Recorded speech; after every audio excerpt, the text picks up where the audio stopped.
Se habla de un hecho muy particular que alegan que ocurrió durante el segundo mandato de un presidente llamado Hipólito Yrigoyen, allá por el año 1930.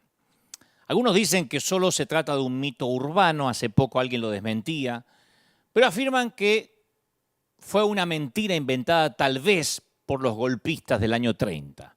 La cosa era que el rumor decía que el presidente Yrigoyen, en el último tramo de su gestión, estaba senil y era manipulado por su entorno. Y como el mandatario había dado órdenes expresas que no le dieran malas noticias, sus colaboradores decidieron imprimirle un periódico ficticio de un único ejemplar, que era el que él leía. Ahí el presidente solo podía leer buenas noticias. Y ahí lo colmaban de halagos y desde los titulares y desde las letras pequeñas hablaban de lo extraordinaria que estaba haciendo su gestión. Cientos de periodistas subvencionados por el Estado trabajaban todos los días para imprimir un solo periódico que cada mañana decían se ocupaban de colocarle junto al desayuno. Obviamente aquella información no correspondía a la realidad. Por el contrario, el país estaba en llamas, la economía colapsaba, pero el presidente no se daba por enterado porque él leía un periódico diferente al resto de la ciudadanía, de la población. Y yo quiero dejar claro que este mensaje no es precisamente un diario de Yrigoyen, porque creo que especialmente durante la pandemia muchos nos cansamos de leer diarios de Yrigoyen. Nos dimos cuenta que el Evangelio necesita fundamentos más sólidos que palabras motivacionales un domingo. Resultó que cuando llegó esta pandemia, a algunos no les alcanzó con empoderarse, con repetir algunas frases de un líder. Necesitamos y necesitaron algo más. Jesús pronunció una parábola en Mateo 7, dice: el que oye estas palabras y las pone en práctica es como un hombre prudente que construyó su casa sobre la roca. Cayeron lluvias, crecieron los ríos, soplaron los vientos, azotaron aquella casa y con todo la casa no se derrumbó porque estaba cimentada sobre la roca. Entonces, el hecho de edificar nuestra vida sobre esta roca no nos hace inmune a las tempestades. Lo hablamos el domingo pasado en ese mensaje titulado Algo habrás hecho. No nos hace inmune a la muerte, a los despidos, al rompimiento de algunas relaciones, ni al COVID-19. Tampoco el estar fundamentado sobre la roca hace que nuestro corazón se vuelva a prueba de sufrimientos, no sienta la punzada de una pérdida, de una vergüenza, de un fracaso ni de un rechazo. Lo que sí es que en el fondo hay roca sólida.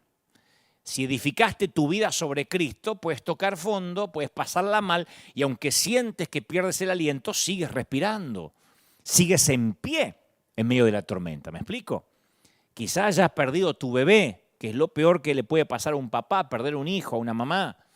Capaz que estás pasando por un divorcio o hayas terminado dándote por vencido en tu lucha con tus acreedores diciendo no puedo pagar, no, estoy fundido.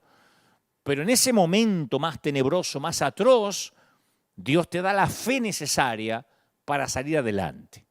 Y cuando regresabas del fondo, cuando tocas fondo y regresas hacia la superficie, lo hace con un nuevo don, que eso también lo hablamos acá en uno de los mensajes durante esta pandemia. Un nuevo don.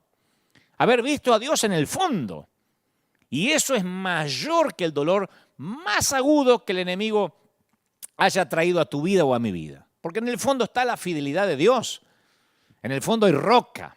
Por eso necesitamos una buena cuota de verdad descarnada. Necesitamos leer la Biblia, como digo, cada domingo y ver a Jesús con ojos nuevos. Dicho esto, convengamos que al menos dos cosas, quiero construir la base para transmitirte lo que Dios me dijo, pero esto quiero que quede claro. Convengamos que al menos dos cosas hacen que la Biblia sea absolutamente única. Primero, que es palabra viva, literalmente. Cuando leemos las Escrituras, estamos inhalando lo que el Espíritu Santo exhaló hace miles de años. Segundo, nunca uno llega al fondo de la Biblia, uno dice, ya me la leí toda, no. Porque es como un caleidoscópico, es caleidoscópica la cosa. Uno se mete y va descubriendo nuevas vertientes, nuevos caminos. No importa cuántas veces leas la Biblia, nunca se hace vieja, nunca se hace viejo lo que leemos porque es atemporal y es oportuna. Entonces la Biblia, como decíamos también el domingo pasado, fue compuesta por más de 40 escritores, más de 15 siglos, en 3 idiomas, en 3 continentes. Y estos autores van desde agricultores y pescadores a reyes y poetas, a profetas, a prisioneros de guerra, y abarca casi todos los temas bajo la ley del sol: la historia, la poesía, la profecía, la cosmología, la teología y las guías que se vayan a inventar. Sin embargo, a pesar de que toca cientos de tantos temas polémicos, no se contradice. Y por eso es que hay un autor detrás de todo eso. Detrás de cada escritor hay un autor que es el Espíritu de Dios inspirándolos, ¿no? ¿Y por qué mantengo esto de leer la Biblia con ojos nuevos?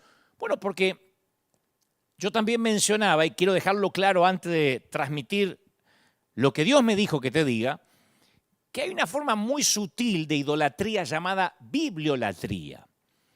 Y es tratar la Biblia como un fin en sí mismo en lugar de un medio para un fin.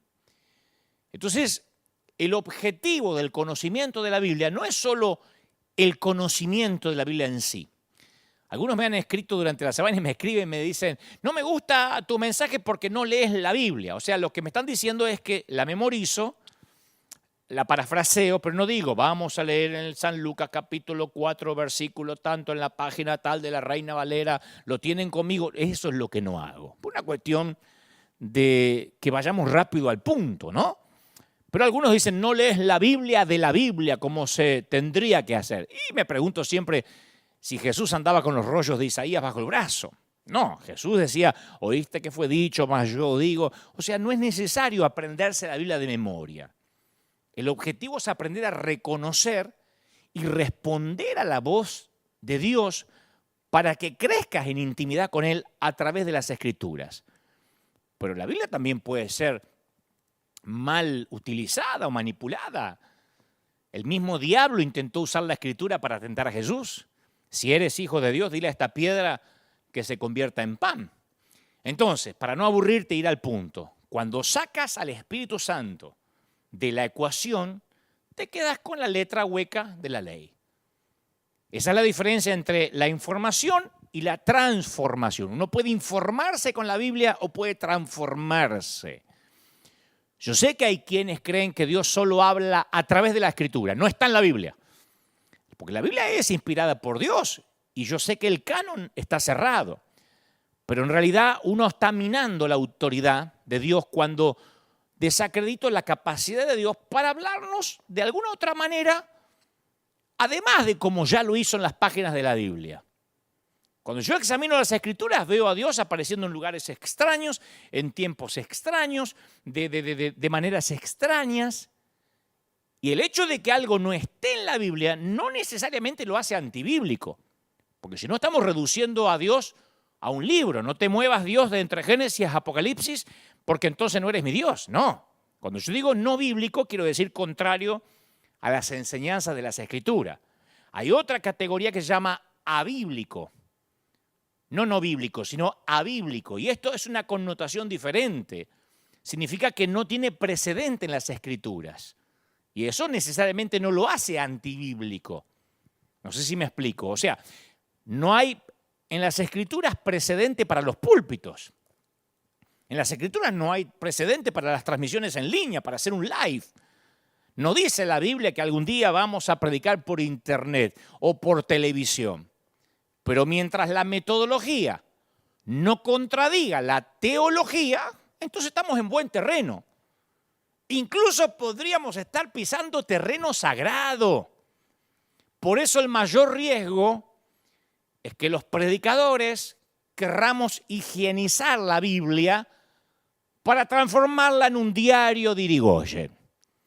Usar la Biblia con los pasajes que nos convienen, los que suenan mejor. No hablar la Biblia de manera descarnada, decir, no, esto no lo van a entender, no, esto suena muy déspota, no, esto mejor no lo cuento, no lo va. No, la Biblia es la Biblia. Es un libro de poesía, narración, ensayo, biografía descarnada. Y cuando uno higieniza la Biblia es un diario de Irigoyen. Si yo solo te hablo de las promesas de la Biblia, te estoy haciendo el diario de Irigoyen. Te estoy haciendo una Biblia especial para ti, para que la puedas digerir. Y la Biblia es completa, absoluta. Y Dios puede hablar de una forma que no tiene precedente en la Biblia, como ahora, a través de un live. Dicho y aclarado esto, procedo a abrir mi corazón. Cuando yo tenía 21 o 22 años, ya hace tiempo, había empezado a predicar desde pibito, desde que tenía 19.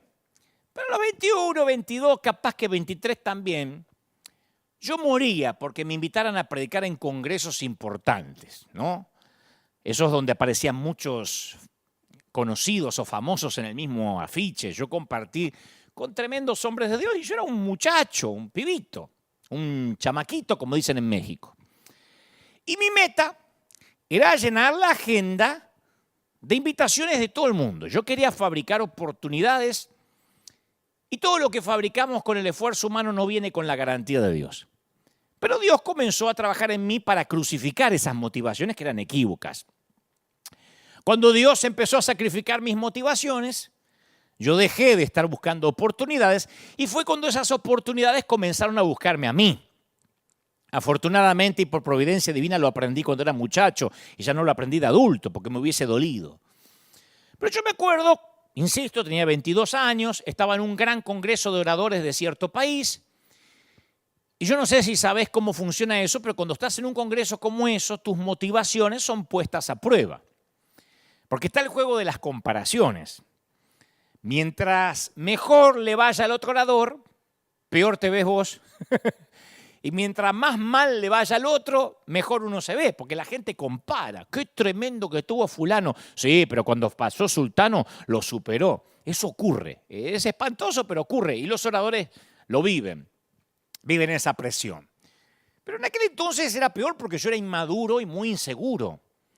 No quería que a otro le fuera demasiado bien y justo antes que yo predicara porque me dejaba mal parado. No quería estar a la sombra de nadie.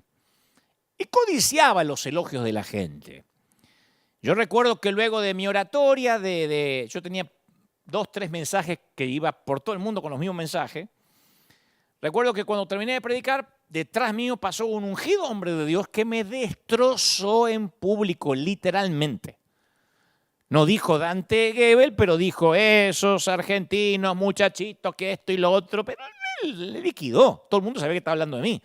Después nos hicimos amigos, dicho sea de paso. Este hombre de Dios parece que se olvidó lo que dijo y a modo de perdón o de pedido de perdón o disculpa, después me invitó a su país y nos hicimos amigos. Yo nunca mencioné más el asunto.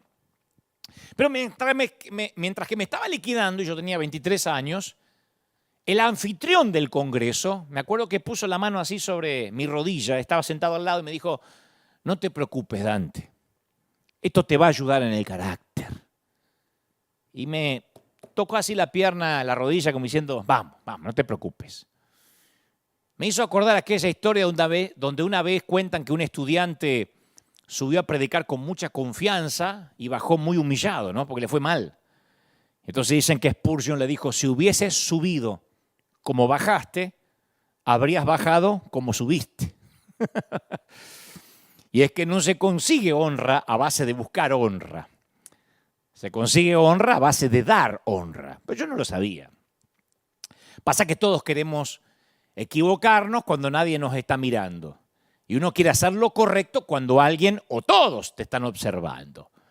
Pero mientras uno no crucifique las opiniones de los demás, ¿qué van a decir de nosotros? No podemos cumplir con nuestro destino. Uno tiene que morir.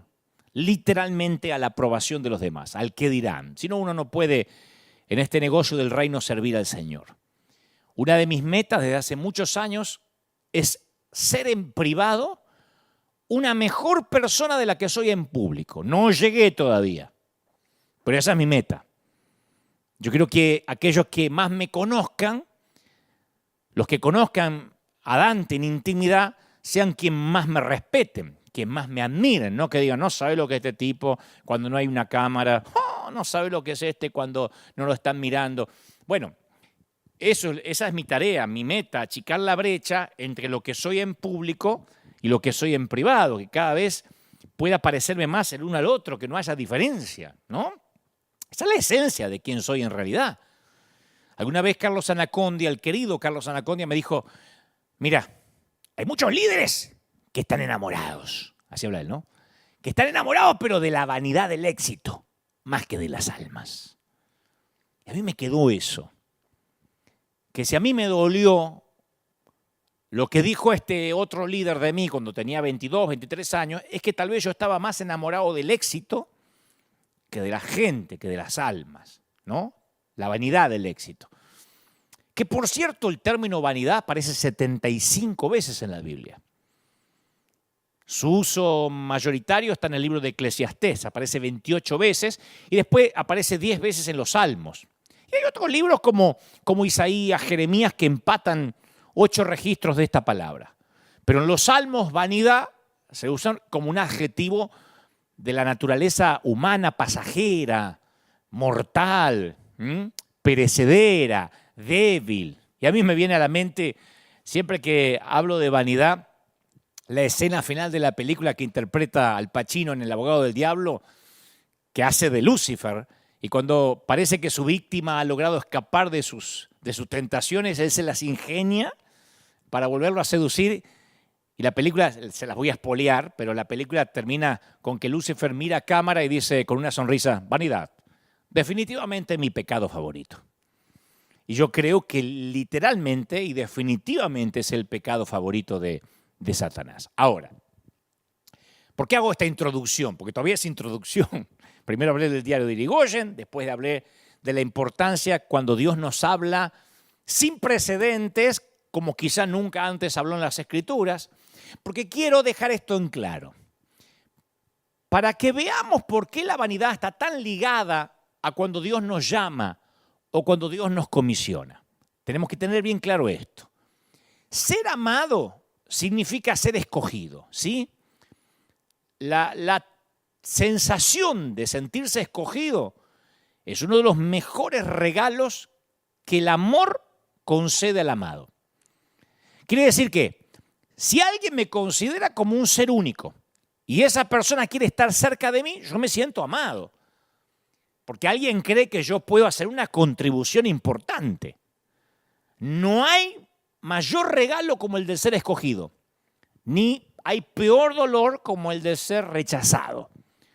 Y cuando alguien escoge a un rechazado, la vida de ese rechazado cambia.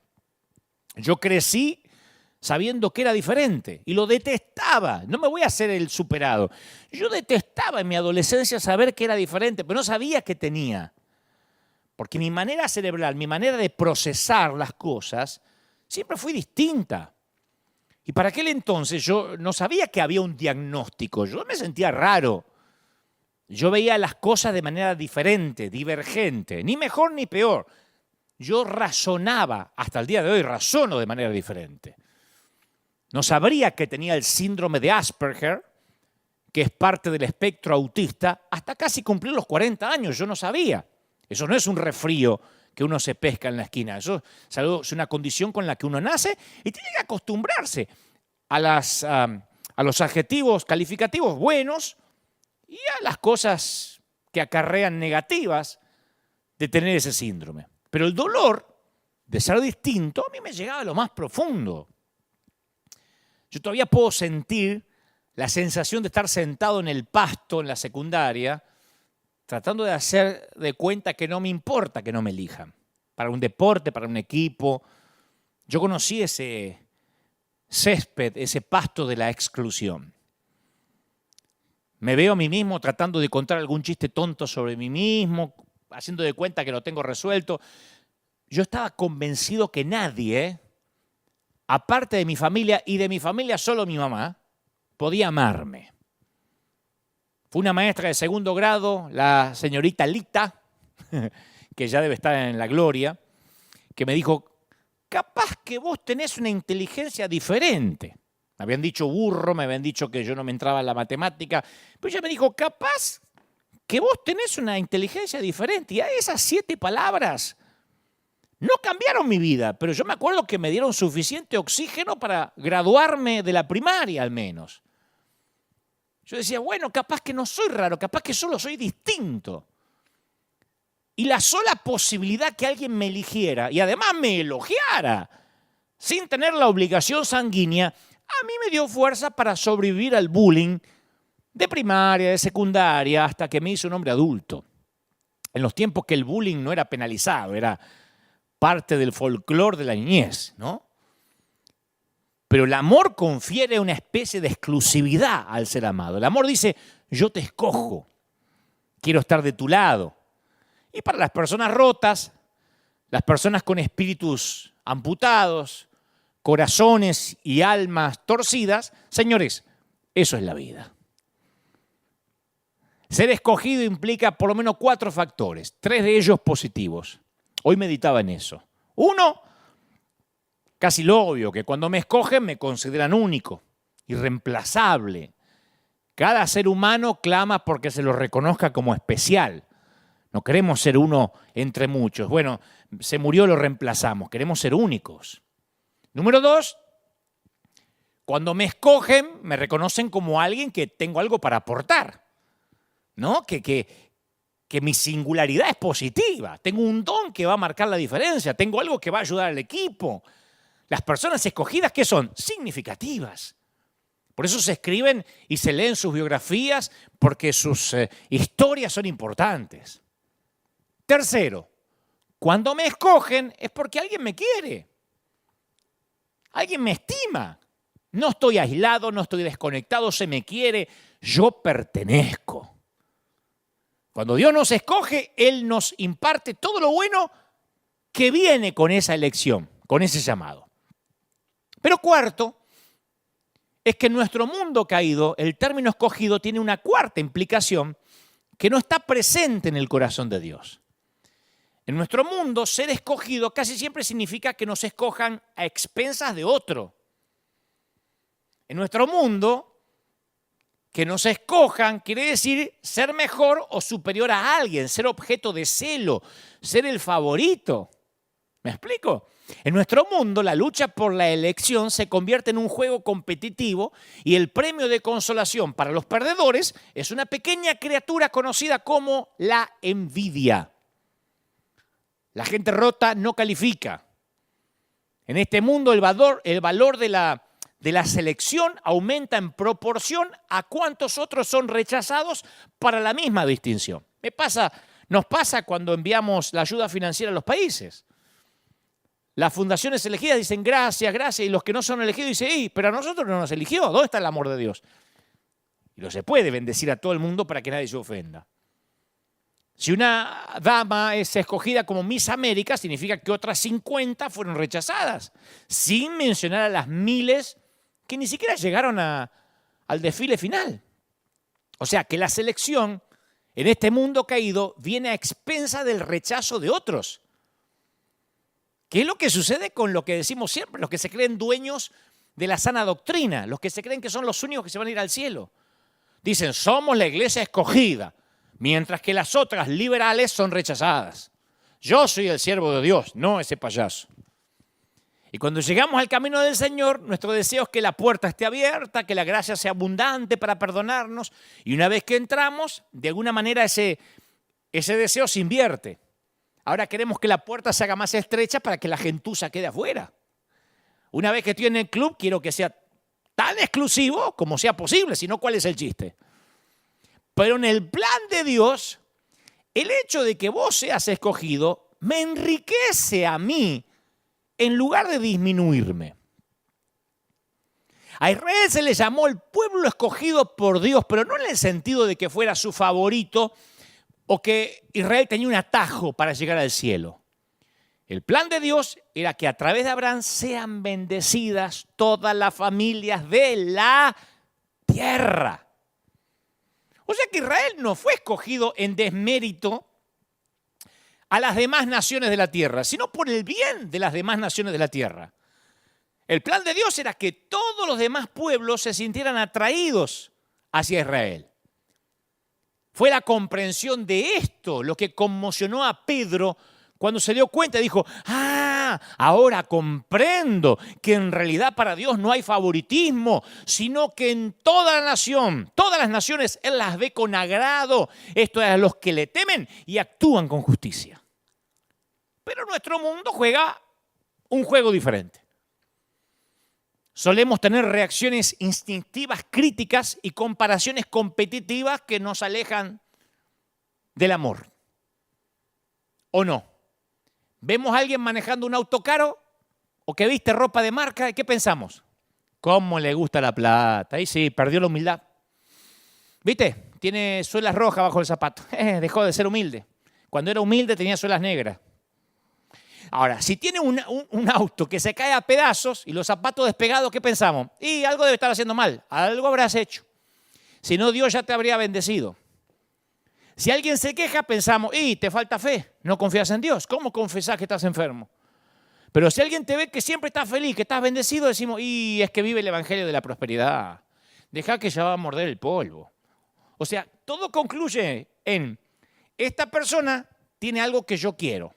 O yo quisiera tener su inteligencia, o su apariencia, o su ministerio, o su clase, o su dinero, o yo quisiera por lo menos que él no lo tuviera. Si yo no puedo tener esas cosas, sería más fácil si nadie más las tuviera. Y estos pensamientos me llevan a jugar el juego de la hoguera de las vanidades. Al comienzo del ministerio de Jesús, los discípulos de Juan el Bautista vinieron a Juan, ¿no es cierto? Y le dijeron, porque Juan tenía a sus discípulos, sus seguidores. Estaban con el número 1 del momento. Convengamos que Juan el Bautista era el number 1 del momento. De repente aparece otro por ahí, le dice, Rabí, fíjate que el que estaba contigo, al otro lado del Jordán, de quien tú diste testimonio, o sea, de que tú lo respaldaste, ahora está bautizando. Y todos acuden a él. Es una acusación. Están diciendo encima que lo respaldaste al tipo, ahora el tipo se hace sus propios bautismos. Estaba muy preocupado porque el índice de audiencia de Juan estaba decayendo. Y Juan estaba a punto de perder su trabajo. Entonces le llevan esto a Juan las noticias del descenso de su fama. Dice, mirá que te bajaron los seguidores en Instagram. Te está ganando este. Y esperan verlo reaccionar de un modo negativo. Y Juan, capítulo 3, versículo 27, relata, respondió Juan y dijo, no puede el hombre recibir nada si no le es dado del cielo. Vosotros mismos me sois testigos de lo que dije. Yo no soy el Cristo.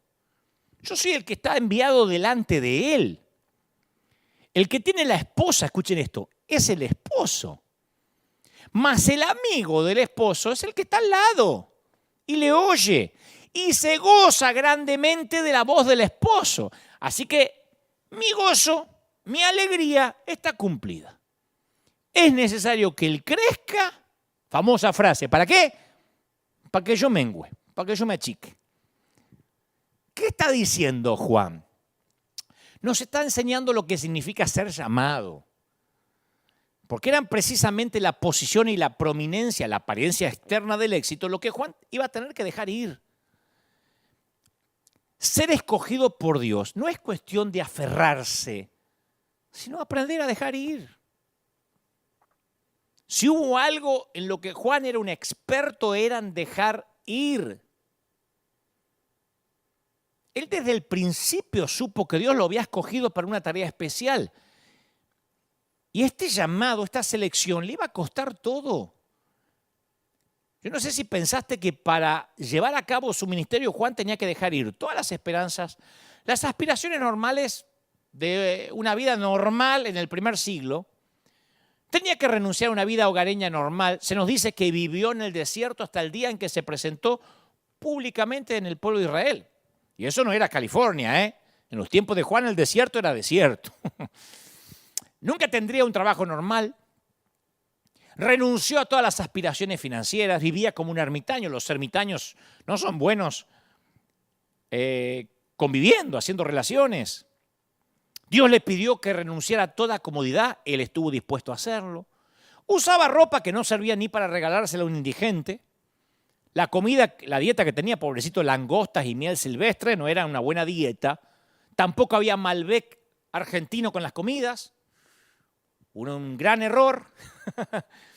Jesús sí tomaría vino, pero Juan era un astemio que ni café tomaba.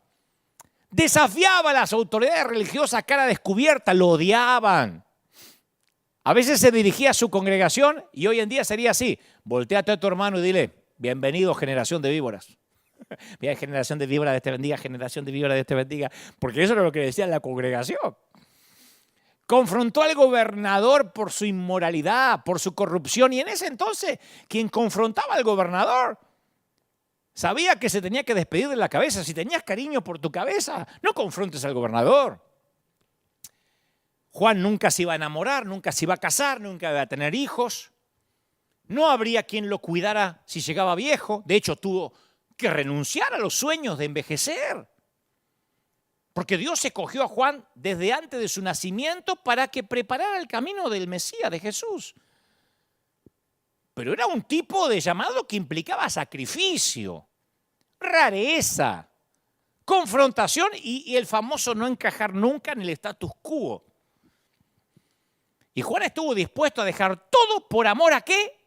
A su ministerio. ¿Y sabe lo que le está pidiendo ahora a Dios? Su ministerio. Que deje algo más, su ministerio, por lo único que trabajó toda la vida.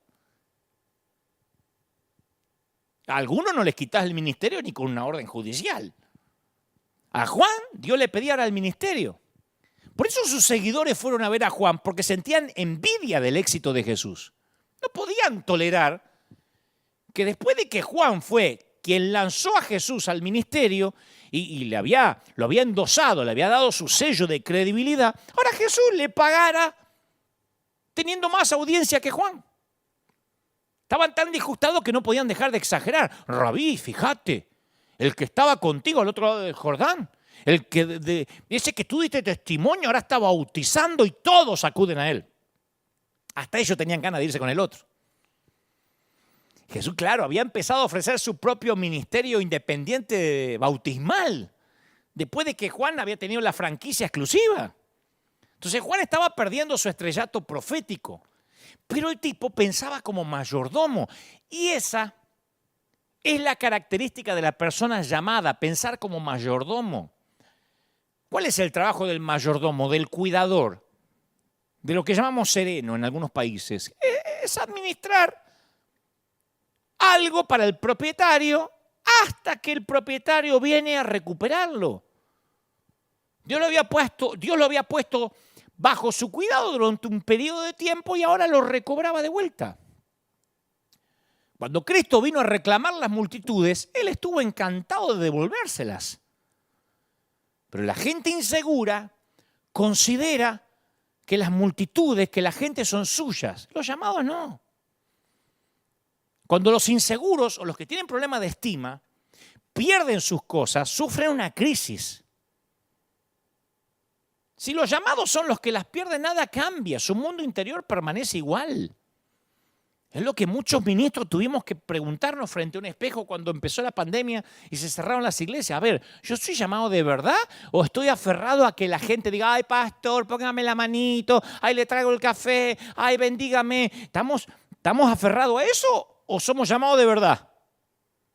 ¿O nuestro mundo interior se va a desmoronar porque no hay templos? Tuvimos que hacernos esa cuestión, preguntarnos. Una característica de los individuos llamados puede verse en la conciencia que Juan tenía de su propia identidad. Él dijo, como recordarán, les he dicho a menudo, que yo no soy el Cristo. O sea que había mucha gente que le decía, sos el Cristo, vos te merecés ser el Cristo. No soy, pero te merecés. tendrías que reclamar la corona de Cristo, porque sos un Cristo. Y él dice, no, a menudo le dije que no. Y aquellos cuyo mundo interior se encuentra en desorden tienden a experimentar confusión acerca de la identidad. Hubo un cantante argentino, falleció, Sandro o Roberto Sánchez. Él solía decir, la fama es como los narcotraficantes. Si querés continuar en este negocio, no podés comprar lo que vendés. Los narcos saben eso. Por lo general, los que manejan los grandes carteles no se drogan. Hacen que los demás se envenenen. Ellos se mantienen lúcidos para mantener el negocio. Es un ejemplo que nada tiene que ver con servir a Dios, pero bien vale lo que decía Sandro en cuanto a la fama, los narcos, bien vale en esta ocasión para los que tienen un llamado de Dios. No podemos creernos lo que le hacemos creer a los demás. Hay gente que le cuesta separar el papel que realiza de la persona que son. Y esa es la causa por la que muchos hombres y muchas mujeres tienen dificultad de aceptar la jubilación o que un día Dios diga hasta acá. Esa es la causa por la que una mamá a veces sufre una depresión cuando el último hijo se va del hogar, porque ella tenía una identidad asignada de los hijos. Y muchos líderes capaces, con talento, se enfrentan a esa tentación de empezar a creerse sus propios comunicados publicitarios, sus propios posts de Instagram. Yo publico muchas cosas en las redes. El tema es que si me los empiezo a creer, de verdad tengo un problema. No puedo comprar lo que vendo. Una fantasía mesiánica me puede ir infectando gradualmente la personalidad y mi estilo de liderazgo. Y al olvidar lo que somos en realidad, comenzamos a distorsionar nuestra identidad. Capaz que empezamos con humildad a servir al Señor y un día hacemos una escena porque nos sirvieron soda o gaseosa en un vaso de plástico. ¿Cómo le vas a dar un vaso de plástico al siervo de Dios? Capaz que nos agarra la locura por una estupidez. Nos volvemos tan ocupados que no tenemos tiempo para ordenar nuestro mundo interior en el desierto.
San Pablo ofreció un valioso precedente cuando le escribió a Timoteo en el capítulo 1, versículo 13. Él dijo, anteriormente yo era un blasfemo, un perseguidor y un insolente.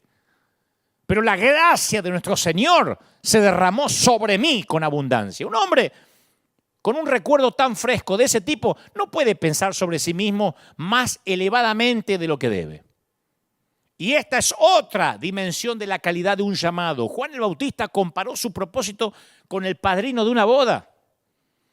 Él dijo, el que tiene la esposa es el esposo. Yo soy el amigo del esposo. Eso decía Juan. Yo soy el que está al lado del esposo o del novio. El que oye su voz y se goza con la voz del esposo. No me pongo celoso. El propósito del padrino es estar al lado del novio y asegurarse que toda la atención se centre sobre el novio. El padrino cumple el propósito cuando no atrae en absoluto la atención sobre sí mismo, sino que la enfoca sobre los novios, ¿o no? Pasa en el fútbol. ¿Lo vieron en el fútbol? Dicen que cuando en un partido los relatores están hablando demasiado del árbitro, es porque no está haciendo un buen arbitraje. Si el árbitro es bueno, es invisible. Y eso fue lo que hizo Juan el Bautista. Las madres saben que al final deben soltar a sus hijos para que tengan una vida independiente. Los mentores saben que deben soltar a sus protegidos en el momento adecuado. Es necesario que él crezca y yo me achique, mengüe. Juan estaba listo para retirarse. ¿Y cuántos de nosotros conocemos gente que se aferra al liderazgo como garrapata o como koala al árbol? O se asegura que su liderazgo le pase por lo menos a un hijo suyo para que él también mantenga el poder y la influencia. Mi querido, la envidia es la bilis tóxica de aquellos que sienten que no son escogidos. ¿Sabe lo que es envidia? Es querer lo que la otra persona tiene y sentirme mal porque yo no lo tengo. Envidia es sentir desagrado por la bondad de Dios para con otra persona y desechar la bondad que Dios me está dando a mí. Pasa que si no damos nada, nos dicen, ¿cómo se llenan el bolsillo con el evangelio? ¿Cómo hiciste plata con el evangelio, Dante? No das nada. Si salimos a dar, inmediatamente, que no sepa a tu izquierda lo que da a la derecha. Si te va bien, te dice, te fuiste a Estados Unidos porque están los dólares ya, ¿no? Si me va mal, eso te pasa por haberte ido. O sea, envidia es deseo sumado a resentimiento. Yo no sé si alguna vez ustedes vieron un acuario de cangrejos. En los restaurantes uno puede ir a comer cangrejos ahí y estos acuarios no tienen tapa. El cangrejo puede trepar. Me pareció gracioso cuando pregunté la razón por qué a los cangrejos en sus acuarios no le ponen tapa. Cualquiera te explica que conoce de esto, que si un cangrejo quiere trepar para salir, los demás vienen y lo tiran para abajo. Se cuidan de que nadie se escape. Yo pensé, yo conozco mucho cristiano cangrejo, ¿o no? No nos gusta ver que a alguien le va bien en lo que nosotros fracasamos. Yo no subo, pero él tampoco. Pablo dijo, alégrense con los que están alegres, lloren con los que lloran. Pero la envidia me hace llorar cuando otros están alegres y me hace reír cuando otros lloran. Por eso yo creo que la frase, que Dios te bendiga, se convirtió en un saludo superficial. Tenemos que recuperar el valor de esa frase, porque la bendición tiene el poder de convertirnos en personas que bendigan para que el otro le vaya bien. Bendición deriva de la palabra barak, que significa proclamar la intención de Dios sobre ti, sobre vos. Cuando estamos diciendo que Dios te bendiga, estoy diciendo que Dios te dé todo lo que tiene planeado para vos. Que todas las expectativas de Dios se cumplan en tu vida. Sabiendo que fuiste llamado para que heredaseis bendición. Primera de Pedro 3:9. ¿Necesitas bendición? Libera bendición. Retenela y eso va a impedir que la recibas. Proverbios 11:26 dice, el que acapara el grano, el pueblo lo maldecirá. El que acapara el grano. Pero bendición será sobre la cabeza del que lo da. ¿Cuál es la idea? Que si quiero bendiciones tengo que desarrollar un estilo de vida que bendiga a otros, que se alegre por el otro. Por eso nosotros en River bendecimos. Ni porque nos sobra la plata, ni porque estamos haciendo campaña política, porque queremos bendición. Sí. Si eso es tener un motivo egoísta, es un motivo egoísta, de alguna manera. Yo quiero que Dios me bendiga. Y la única manera para que Dios me bendiga es no retener la bendición, es soltarla. Y te bendeciré, engrandeceré tu nombre y serás bendición. Génesis 12:1 dice, bendeciré a los que te bendijeren. Yo una vez conté en la iglesia la historia de aquel pastor que maldecía al club nocturno que le pusieron en la esquina de la iglesia. Tenía un nervio que el pastor cada vez que pasaba decía, sécate, muérete. Al negocio y al que manejaba el negocio, ¿no? Pero cuanto más maldecía el negocio, más le crecía al tipo, más borracho había. Entonces el Señor le dijo un día, ¿por qué maldices a la gente por la que yo di mi vida, cabezón? La misma vida que di por ti. Amad a vuestros enemigos, bendecid a los que los maldice, haced bien a los que os aborrecen, orad por los que ultrajan y persiguen. Mateo 5:44. Entonces este pastor como si estuviera hablando un nuevo idioma. ¿Viste cuando uno habla un nuevo idioma que no sabe si lo está diciendo bien? Nacio, Mitio. Uno dice, estaré diciendo, cuando aprende chino, que uno dice, estaré insultando o estaré diciendo la verdad. Bueno, como si hubiera aprendido un nuevo idioma, este pastor se para delante del bar por la orden nueva de Dios y los bendice. Dice que el Señor le conceda las intenciones de su corazón al dueño del bar. Que Dios te dé todo lo planificado para ti y para los borrachos de ahí adentro. Y en una semana el negocio cerró sin previo aviso. Porque Dios cumplió el propósito de esa gente, que no era tener los borrachos de por vida. Otra historia similar que te va a causar gracia. Estamos de acuerdo que después que Dios creó todo, hizo cada animal de la creación, dijo que todo era bueno. ¿Estamos de acuerdo, no? Porque a uno dice, no, las cucarachas no las pudo haber hecho Dios. Todo lo que está en la creación dice que era bueno, por algo están. Bueno, un hermano llamado Kirkwood tenía una plaga de ratas en su casa, intentó envenenarlas y las tipas engordaban más. Entonces, la veneno y estaba más gorda la tipa. Entonces intentó maldecir la maldita rata, la maldigo. Entonces, él decía, no puedo bendecir las ratas, y menos si son destructivas. Entonces un día dijo, voy a probar la bendición. Así como el pastor hizo con el bar. Esto les va a causar gracia, pero Kirkwood lo hizo. Está en un libro donde él lo cuenta y dice, yo doy fe de esto y mi esposa también. Se paró y gritó, señores ratones, ratas, yo no sé por qué Dios los creó, pero estoy seguro que los creó no para que se instalen en mi casa. Este no es el hábitat natural de ustedes. Así que las bendigo para que Dios cumpla el propósito por la cual fueron creadas, por las cuales subieron al arca de Noé. Las libero para que se vayan a su hábitat natural. O sea que las expulsó de la casa con bendición. Y cuenta que al día siguiente no había ni una sola rata. Porque cuando bendecimos lo que Dios bendijo, uno se pone de acuerdo con Él. Esto de las ratas deberíamos hacerlo con cierta gente, ¿no? A veces lo hago yo cuando en las redes me dicen, decidite, ¿sos pastor o payaso? ¿Sos pastor o payaso? ¿Entretenés a las cabras? Y yo le digo, las dos cosas, papi. Payaso tiempo completo y pastor en un rato libre. Un abrazo enorme, me hiciste el día. Y les pongo jajajaja. O sea que los libero para que los fariseos se vayan a su hábitat natural.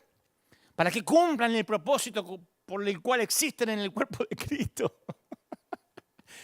La envidia es como una mujer que ronca. Más vale despertarla que sentirla, decía un amigo. La envidia es peligrosa porque se opone a las demás personas. Los pecados como la avaricia, la lujuria son cuestión de gratificación de mis deseos. Pero la envidia no solo busca mi autogratificación, sino que persigue disminuir a quien yo envidio. Eso es lo feo. No es un pecado solo contra mí. Y por su propia naturaleza la envidia nunca puede apaciguarse. Complacer a la envidia es como tratar de calmar la sed tomando agua de mar, agua salada. Cuando yo envidio a alguien, pierdo de vista la humanidad de esa persona. Cuando Caín miró a Abel, ya no lo vio más como su hermano. Yo conozco gente que ya no se ven como hermanos. Abel ahora es solamente el rival que amenaza la posición de Caín delante de Dios. Abel ahora es el odiado favorito, el enemigo íntimo. ¿Cuál es tu enemigo íntimo? Y al igual que Jesús, que tuvo que experimentar su tentación en el desierto, así le pasó a Juan el Bautista. Esta fue la prueba de Juan. Para Jesús la tentación fue convertir piedras en pan, lanzarse del templo, inclinarse y adorar a Satanás. La tentación para Juan adoptó otra forma. Haz algo grande para traer de vuelta a las personas que se están yendo con el otro. Ajustar el mensaje, ayornate, cambiarle la estrategia de marketing. La manera de medir tu éxito es mediante el número de personas bautizadas, Juan. Así viste como McDonald's mide su éxito por el número de hamburguesas que vende o Starbucks por la cantidad de café que vende. Bueno, confía en lo visible. Aquel está bautizando más gente que vos. Aparte, en esa tentación había otro mensaje, más sutil, pero ahí estaba, que Jesús era su adversario, que el ministerio de Jesús constituía un rival para Juan. Que él sea más grande implica que vos seas más pequeño, y eso es intolerable. Si vos le diste el endoso, vos cuando no era nadie, cuando era un carpintero de Nazaret, lo presentaste vos. Cualquier parecido con la realidad es mera coincidencia, ¿eh? Los seguidores de Juan lo amaban, pero ese era un tipo de amor harapiento, un tipo de amor miserable que lo iba a destruir si él les prestaba atención. Saúl fue el guerrero de Israel y se nos cuenta que era tan alto que los demás apenas le llegaban al hombro. Era de los más altos, si acaso el más alto de todo Israel. ¿Y sabe qué pasa? Que uno se termina acostumbrando a ser más alto que los demás. Cuando ves todo de más arriba, tiene su encanto. No me voy a hacer acá el que orino agua bendita. A veces estar un poquito más alto en cualquier cosita, te hace sentir, te gusta, nos gusta. No nos gusta que alguien asome su cabeza en el lugar que está reservado para la nuestra, pero pasa. El año pasado viajé a El Salvador para la toma de posesión del presidente Nayib Bukele. Nos hicimos amigos cuando él era apenas un candidato. Y después, cuando él tiene que asumir la presidencia, me invita a hacer una oración, ¿no? Y tanto ahí, o como cuando luego más tarde fui en diciembre a hacer un superclásico, el presidente, sin que eso se lo pidiera, puso todo su aparato de seguridad a mi disposición.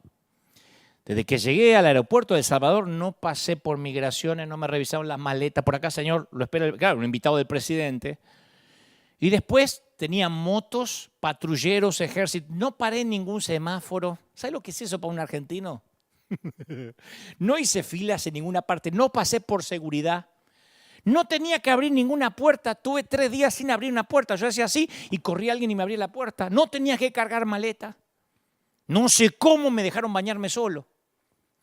Me pusieron custodia.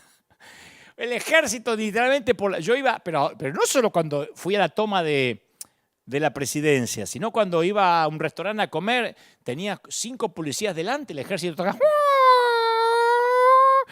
y yo pensaba, me abrían paso. Miramos en el celular, el GPS o el GPS, cuánto tardamos de ir a un lugar a otro, y decía, con el tránsito 45 minutos. Me dice, no señor, usted no. La policía le paraban así los autos y en 5 minutos estaba donde yo quería. Imagino, bueno, también una vez el gobernador de Buenos Aires me llevaba en su helicóptero de un lado a otro y yo decía, esto es maravilloso. Yo decía, yo podría acostumbrarme a esta vida. Después aterricé acá y la carroza se me convirtió en calabaza, los caballos en ratones. Fueron 3 días en El Salvador de mirar tan alto que a los demás apenas me llegaban al hombro. Estaba bueno, no te voy a decir, no, porque yo soy humilde. Sí, yo me considero una persona humilde, pero me encanta cuando pasan esas cosas. Me pasaron 2 o 3 veces en Honduras también, donde me ponían custodia presidencial. Es maravilloso porque te abren paso, porque no tenés que esperar nada. Por eso 3 días yo lo viví. Imagino por qué a los políticos después de estar 5, 6, 10 años les cuesta tanto soltar el poder. Están enquistados ahí y les cuesta horrores. Ahora aparece un joven llamado David, que ni es grande ni siquiera para usar la armadura de Saúl, pero que gana el campeonato de peso completo contra Goliat. Y ahora es un exterminador más grande que Saúl. Y aparece una nueva canción en la radio que empieza a sonar, o en Spotify también. Saúl destruyó un ejército, pero David aniquiló a 10.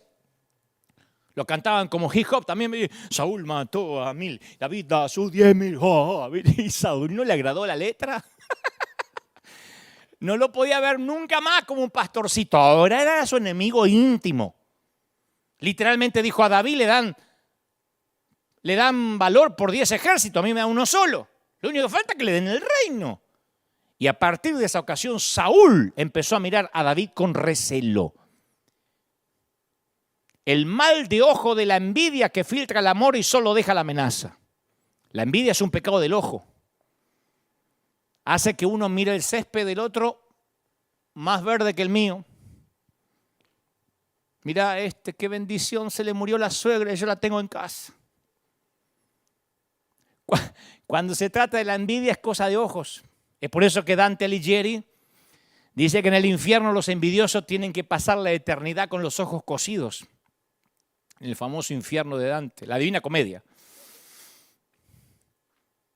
Por toda la Biblia hay un hilo, una hebra verde de envidia. Desde Caín y Abel, Isaac e Ismael, Jacob y Esaú, José y sus hermanos, María y Aarón murmurando contra Moisés. Raquel fue la escogida, Lea era la muñeca rota. Acab codiciaba el viñedo de Nabot.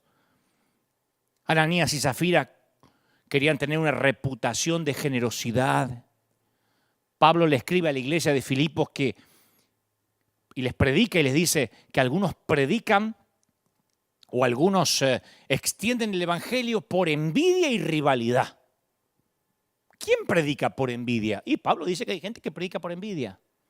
¿Qué es el colmo? ¿Te imaginas que es el colmo de los predicadores? Porque cuando yo predico, se me llama a decirle a la gente que se arrepienta, que tome su cruz y que mueran a sí mismos. ¿Cómo voy a sentir envidia porque otros predicadores llamen a las personas a morir por sí mismas mejor de lo que yo hago el llamado? Si todos vamos a morir a la cruz. Pero en el amor de Dios, el que a mí me escojan nunca es a expensas de otro. Su plan es que mi elección mejore la vida de otros, no que disminuya la vida de otros. En el plan de Dios, los escogidos siempre son escogidos para servir. Y Juan comprendió esta verdad, quién es Él y quién no era Él. Él dijo: nadie puede recibir nada que no sea de Dios. Yo no soy el novio, dice Juan, yo soy el amigo del novio.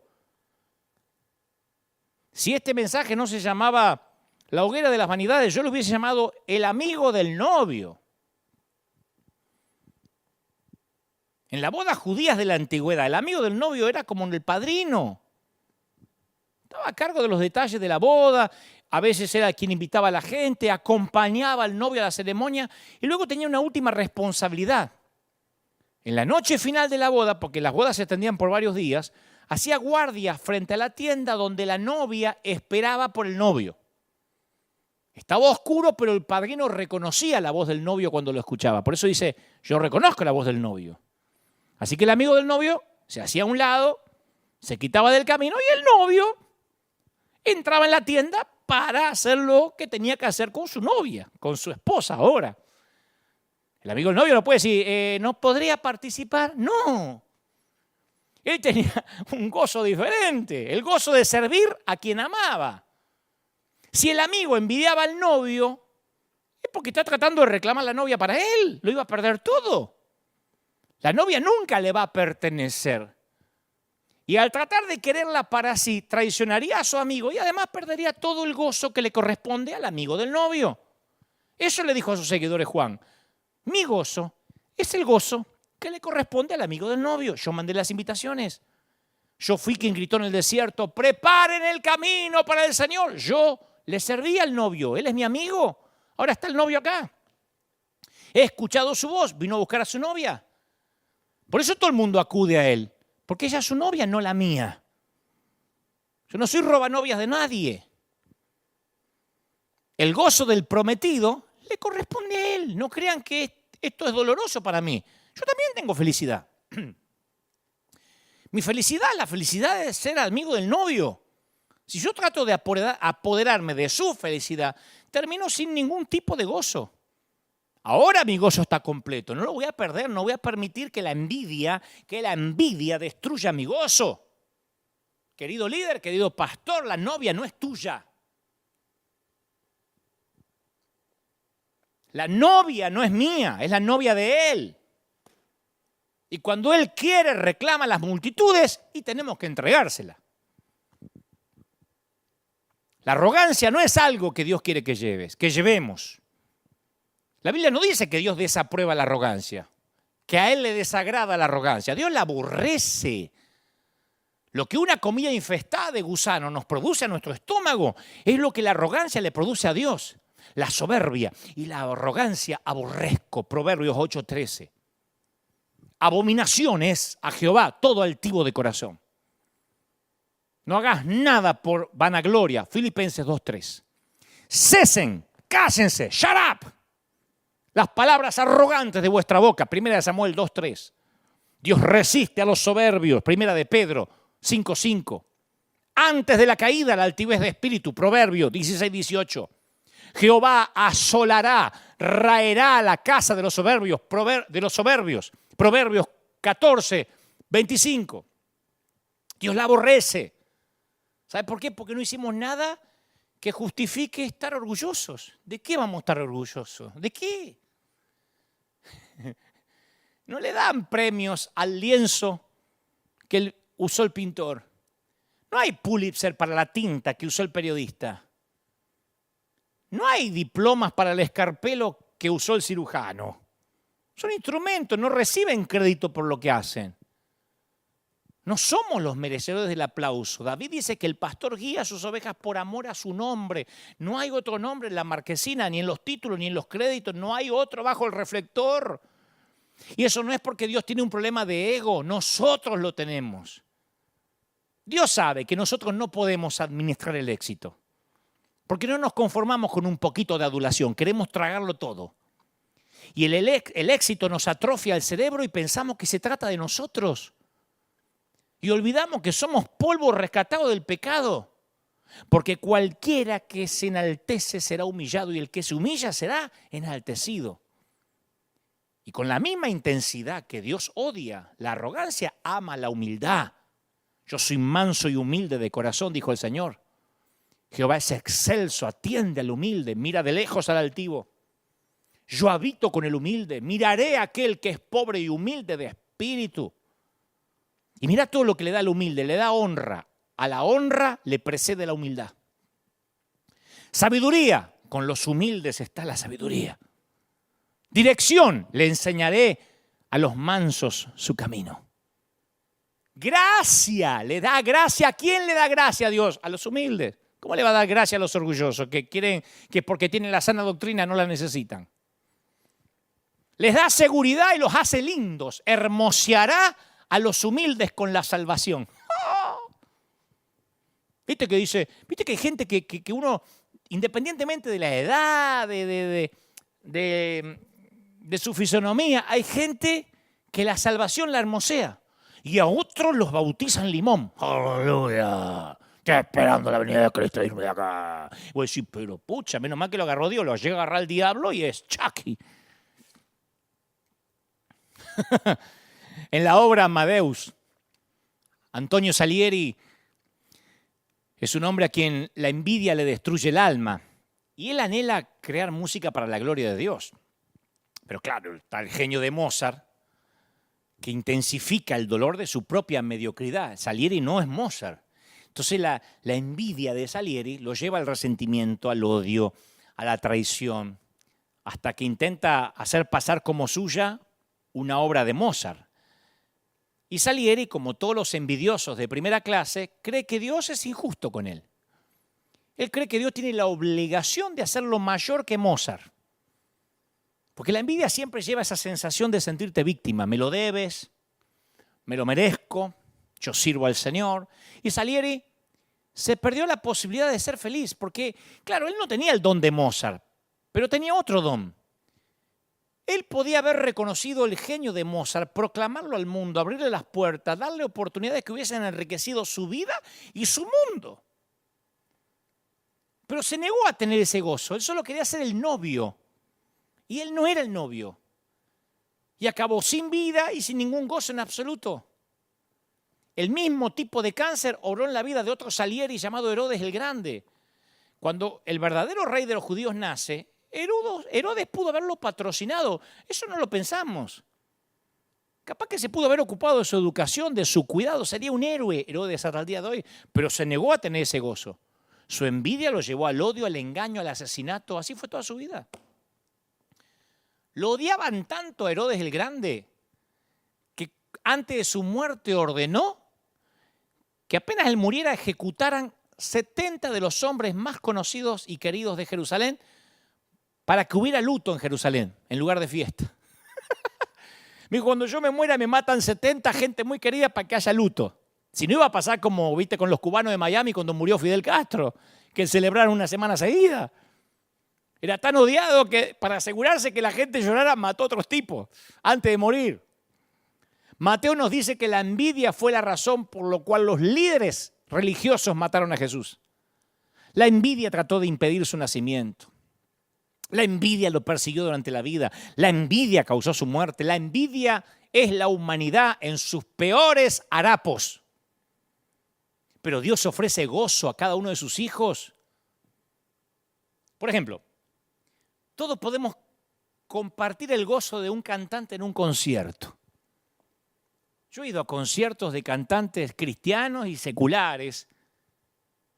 Y mientras la persona talentosa canta, comparte su don, y todos los recibimos, estamos agradecidos a Dios por prodigar ese don y permitirle a ese cantante compartirlo con nosotros, el público.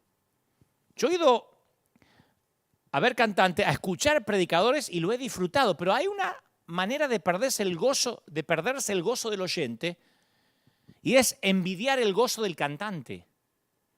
Cuando uno quiere ser el novio.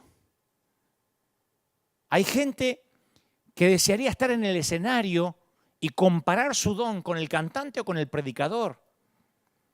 Y esa sensación de ansiedad hace que cuanto mayor sea el don de la otra persona, o sus talentos o su belleza, más pequeño te sentís.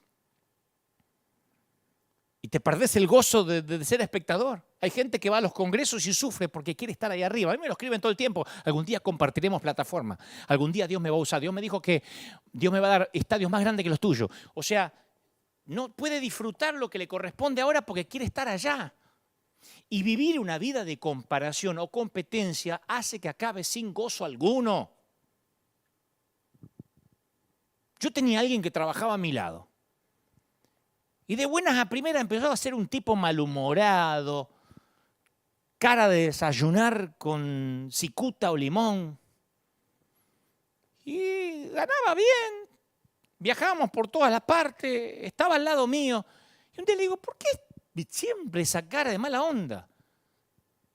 Y dice, ¿puedo abrirte el corazón? Sí. Dice, no sabés lo duro que es para mí trabajar y que vos aparezcas en la foto de la página web. Le digo, ¿y si vos trabajás para mí, macho? Me dice, sí, pero es duro para mí no estar ahí en la página web. Como principal, no quería trabajo como principal. Y ese día supe que él no iba a descansar hasta tener su propia foto en su propia página web. La tragedia es que mucha gente prefiere ser la estrella de un equipo perdedor que el jugador mediocampista o de defensa de un equipo ganador. La pregunta es, ¿querés ser cola de león o cabeza de ratón? Se lo dije. Digo, ¿vos querés ser cola de león?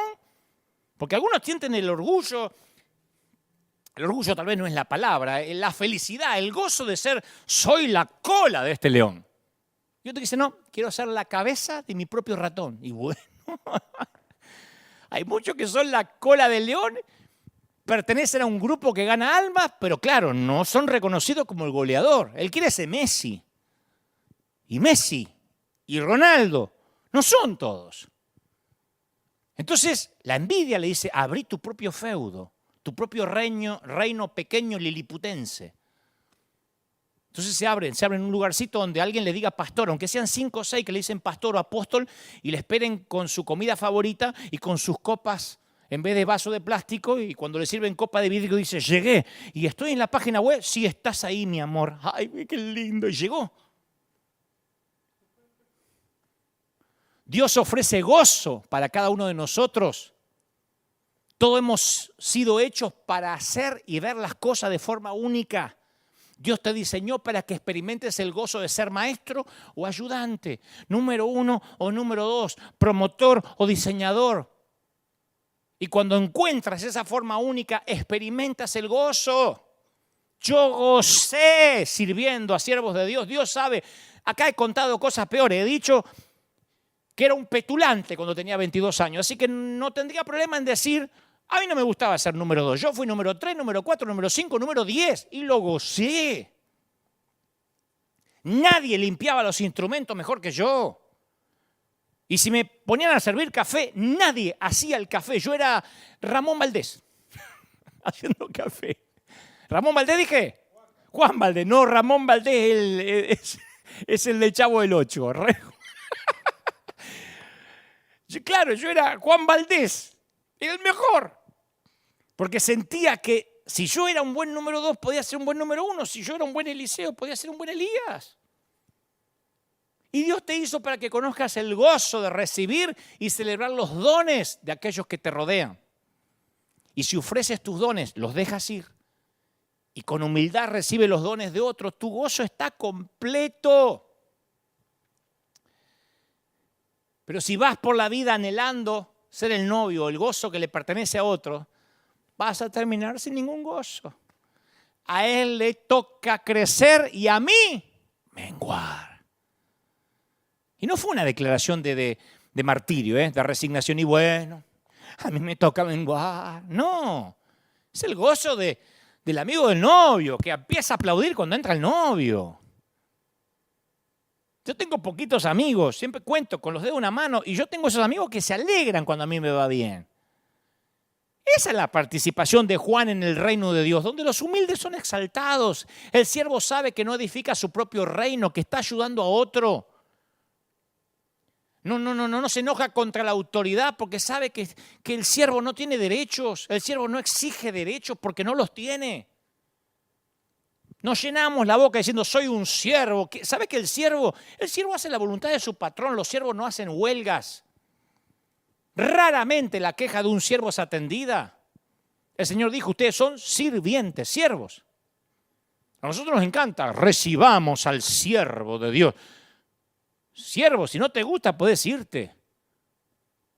Pero ¿cuántas veces nos enojamos cuando no se nos trata con respeto? El siervo espera un trabajo duro, el siervo no espera descansar. Espera trabajar y duro. Desde temprano a la mañana hasta entrada de la noche, el siervo trabaja. Jesús lo dijo en Lucas 17. ¿Quién de ustedes teniendo un siervo que ara o apacienta el ganado, al volver del campo, luego dice, pasa, siéntate a mi mesa? No le dice más bien, prepárame la cena. Sírveme hasta que haya comido y bebido y después de esto, come y bebe tú. El siervo no espera que se lo reconozca, el siervo no espera que se le agradezca, ni que se lo aplauda por su magnífico trabajo. Hace lo que tiene que hacer. Y Jesús dijo, ¿acaso da gracias al siervo porque hizo lo que se le había mandado? No, así también ustedes, cuando hicieron lo que se les ordenó, digan, soy un siervo inútil porque hice lo que debíamos hacer. Lucas 17, 9. ¿Cómo reaccionamos cuando no nos reconocen lo que hacemos? ¿De cuántas iglesias nos vamos porque es que acá no me nombraron en el aniversario? ¿De verdad? ¿Estamos dispuestos a seguir trabajando cuando nadie se percata de ello? Freelance significa lanza libre. Viste que se usa mucho. Yo trabajo freelance. Significa que no trabajás bajo relación de dependencia, pero significa lanza libre, lanza alquilable. Fue un término anglo acuñado en el medioevo cuando los señores feudales requerían de recursos militares con fines de protección o de conquista. Entonces, en otras palabras, mercenarios a sueldo, soldados de fortuna. La aventura, la gloria, el botín seducía a propios y extraños. Y cuando terminaban las guerras, quedaban un montón de hombres varados en tierras extrañas con una única posesión, su lanza y un único oficio, la guerra. De ahí freelance. No hay nada más poderoso que la sensación de nada que perder, nada que proteger. Para resumírtelo, las personas rotas no tenemos nada que proteger, ni nada que perder. Yo lo único que tenía para proteger lo perdí a los 22 años en un congreso de manera pública. Me liquidaron, me humillaron de todas las maneras que se puede humillar a un predicador. Me dijeron payaso, que yo predicaba con chiste, que mi ministerio se iba a terminar. Y Dios lo permitió, ¿eh? Dios ya me estaba preparando para lo que iba a ser las redes sociales. Las redes sociales a veces son cloacas de literalmente verborragias, de epítetos, de adjetivos descalificativos, porque las redes sociales son una gran herramienta, pero también sirven para que se oculten de manera anónima los cobardes, los que cara a cara no te dirían nada, pero ahí escriben con total impunidad. La mayoría que escribe y que critica a lo mejor terminó de ver una página porno, la cerró y se te pone a decir, ¿por qué no lee la Biblia cuando predica? Porque el que critica no es el más santo, justamente es el que quiere equilibrar su balanza de la vida oculta que tiene una doble vida. Y cuando digo doble vida no es que de noche se viste de Batman y sale a combatir el crimen, ¿eh? Pero es maravilloso no temerle a nada, ni al sufrimiento, porque como Juan hemos decidido que el Señor nos lleve en sus brazos, no le tememos a los hombres. Esa es la libertad. A mí me preguntan siempre, ¿sos vos el que contesta en las redes? Sí. Y no es que soy un maleducado, a lo mejor porque soy Asperger, pero lo segundo, que no le tengo miedo a la opinión de la gente. Esto lo va a perjudicar a su imagen, me pone alguno. ¿Qué imagen? Los freelance no le temen a la muerte porque saben quién y qué le espera del otro lado. Y al estar roto, ¿quién nos puede quebrar? ¿Somos indestructibles? Dios nos libre de estar lejos de la flojedad de los liberales y del estrechamiento neurótico de los legalistas. Que Él nos permita encontrar el saludable equilibrio de una estima sana y esa humildad extraordinaria que proviene del Espíritu Santo. Pero fundamentalmente que nos ayude a no quemarnos en nuestra propia hoguera de vanidades. Pablo dijo, yo sé vivir en abundancia y en escasez. Y creo que ese es el gran secreto. Si yo voy a un país, porque a veces también me escriben y me dicen, ¿vendrías a tal lado si no hay ofrenda? Eso no es nada con lo que nos ha tocado invertir. Pero yo no iría a ninguna parte para demostrarle humildad a nadie. Solo al Señor, si me lo pide. Y entonces si tengo que elegir, claro, como cualquiera, yo elijo lo mejor para hospedarme. Pero si no hay, tengo el gozo de hospedarme entre las cucarachas. Las bendigo y duermo. Si puedo elegir, me encanta un vaso de vidrio. Si no puedo elegir, tengo el gozo del vaso de plástico. Pero de verdad, si puedo elegir, me visto lo mejor que pueda. Si no puedo elegir, me arreglo con lo que haya. Si yo heredé toda mi ropa de mis hermanos, si yo pasé la infancia con un solo pantalón, me voy a hacer el piqui ahora. Yo sé de dónde vengo, yo vengo de Billinghurst. Como digo siempre, ¿vos sabés dónde es Billinghurst? Nadie sabe dónde es Billinghurst. Solamente los que vivimos en Billinghurst sabemos llegar a Billinghurst porque no queda de paso de nada. Y me voy a hacer el piqui, el estadounidense ahora, el que nací en Beverly Hills. Yo sé de dónde vengo. Y lo que dijo Pablo, yo sé quién era. ¿Cómo no voy a estar consciente de la gracia? Y sé dónde voy. Entonces, quien sabe de dónde viene y sabe dónde va, no tiene problema en lavar los pies a los demás. Ese es el secreto de la humildad. La humildad no es estar pobre. Además, yo siempre fui rico. Siempre. Desde que nací. Solamente que tuve largas décadas sin dinero. Pero la riqueza, la mía, no se cuantifica, no se monetiza. No son cuentas bancarias. Y el Señor quiere que entendamos más que nunca que somos los amigos del novio. Que la iglesia no es nuestra. Mirá cómo Dios vino y hizo y desapareció la iglesia tal como la conocíamos hasta aquel día. Fíjate cómo tantas iglesias ahora tienen que hacer reuniones con distancia social y con tapaboca, el 25% del edificio.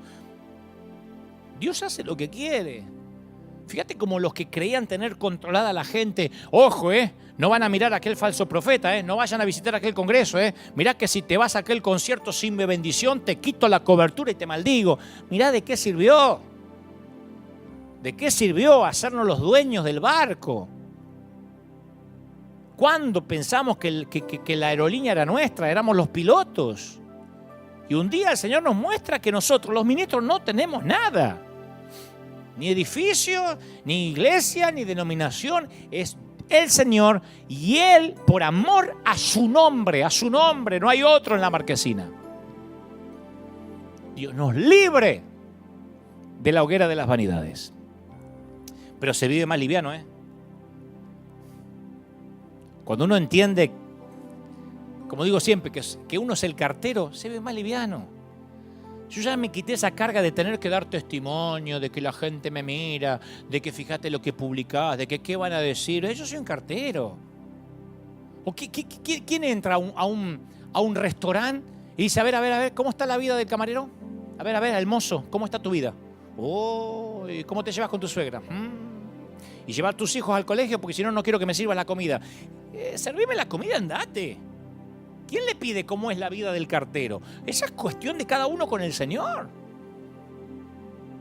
Entonces el Señor nos está diciendo más que nunca que somos mayordomos. No se trata de mí, no se trata de ti, se trata de Él. Se trata de ir a la cruz. Voy a orar por ti. Quiero que donde estés, si quieres recibir al Señor en tu corazón, diga, Señor, esta palabra fue para mí. Hoy suelto toda carga, todo peso. Dejo que en la hoguera de las vanidades literalmente se quemen las vanidades, se queme el orgullo, la soberbia, el querer ser el novio cuando no lo soy. Soy el amigo, la amiga del novio. Repite conmigo, dice, Señor Jesús, entra en mi vida. Abandono esas vacas sagradas de que tienen que reconocerme y honrarme. Soy libre, próspero, bendito. Estoy orando ahora por toda la gente que está en el otro lado de los 5 continentes. Hay mucha gente que está siendo libre ahora. El Señor me dice, la iglesia está cambiando. La iglesia quizás nunca vuelva a ser como la conocíamos. Y no estoy hablando en términos de templo o edificio, estoy hablando en términos de estructura. De entender que Él es el novio. De entender que Él no comparte su gloria con nadie. Y que nosotros simplemente somos torpes carteros, torpes mensajeros de lo que Él le dice a sus hijos, a sus ovejas. Eso va para los líderes, para las ovejas, para los que están recibiendo esta palabra. Esto tiene que ver con el Señor. Te ama el Señor. No sabes cómo te ama el Señor. ¿Cómo no te va a amar si en sus manos te tiene esculpido? ¿Cómo te ama el Señor? Te bendice el Señor. Hay familias llorando, hay gente que ha estado dolida y el Señor me dice que te diga, no mires al hombre, yo soy el que te ama, yo soy el que di la vida. ¿Qué pastor murió por ti en la cruz? Yo le solía decir a la gente, no espere que yo sea tu redentor porque no lo voy a hacer. Porque yo no puedo salvarte de un naufragio. Necesitamos una roca firme, una ancla. Ningún roto puede ayudar a otro roto si no nos aferramos los dos del Señor. Y a los que están allí les estoy diciendo, te ama el Señor, te levanta el Señor. Y en este domingo maravilloso estoy declarando de que niños, jóvenes, ancianos y adultos están recibiendo esta palabra. ¿Cómo no te va a bendecir el Señor? Te levanta, iglesia de Jesucristo. Es una sola iglesia. Es una sola iglesia. Aquí no hay pentecostales, bautistas, anglicanos. El Señor me dice que te diga, es mi iglesia. Soy yo, dice el Señor. Y el Señor se está entronizando en tu vida, en tu corazón, en tu familia. Ahí está la mano de Dios. Ahí está la mano de Dios. Ahí se está moviendo la mano de Dios. ¿Pueden sentirlo? La unción del Espíritu está aquí ahora. La gloria del Espíritu llenando todo, momento a momento, minuto a minuto. Es Él. Y la gloria del Señor empapa, llena el ambiente. Y está ocurriendo ahí donde estás. en tu casa, en tu hogar. Ponte de pie, vamos, los últimos minutos. Me dice el Señor que te diga, te voy a bendecir, voy a fortalecer tu vida. Hay gente que ha querido bajar los brazos y el Señor me dice que te diga lo que te ha dicho cada semana: no te entregues, no te entregues, mi querido, no te entregues, no te rindas, no tires la toalla, pelea, porque el Señor dio la vida por ti. No te rindas. Yo sé que te han decepcionado y te han hecho doler, pero el Señor me dice, no te rindas. Aun cuando sientas que has perdido lo que has construido, el Señor dice, ¿qué construiste? Es un mayordomo. Y aquí vengo a recuperar lo que es mío. Tienes que decir, soy un siervo y hice lo que se me pidió que hiciera. Bendito sea el Señor. ¿Cómo te ama el Señor? No me voy a cansar de decírtelo. ¿Cómo te ama el Señor? ¿Cómo te ama el Señor? No sabes cómo te ama el Señor. Cuando me toque irme de River, me voy a llevar unos cuadritos, si es que tengo lugar, que tengo en la oficina. Es todo lo que tengo. Ni las cámaras, ni el edificio, no hay nada a nombre mío, no hay nada que yo me pueda llevar. Y eso me mantiene oxigenado, limpio, viajando liviano y sabiendo que soy un cuidador. No me llevo el avión a estacionar en el garaje de casa. Soy un piloto de una nave insignia que bendice a miles, de un río que no se detiene. Pero somos eso, administradores. Y eventualmente nosotros vamos a pasar y Él va a permanecer. Nosotros seremos parte, apenitas, un eslabón de una cadena de la historia, y el Señor va a permanecer. Escribe esto en las tablas de tu corazón, átalo a tu cuello por tu salud mental, por tu salud emocional. Te ama el Señor. Y hoy no te hice el diario de Irigoyen. Te prediqué tal cual es la palabra, completa, directa, incisiva. Y así es. No nos corresponde a nosotros decir qué predicar y qué no. Es la palabra absoluta. Que Dios te bendiga.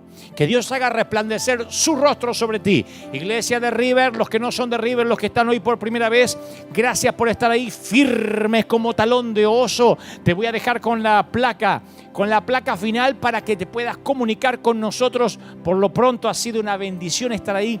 Gracias. Gracias por sembrar, gracias por ser parte. Que tengas un gran domingo. Escuadrón de búsqueda en combate contra las filas invasoras. Seguiremos aquí, todos o nadie, peleando la batalla del Señor. Hasta la próxima, que Dios te bendiga y que tengas un día celestial.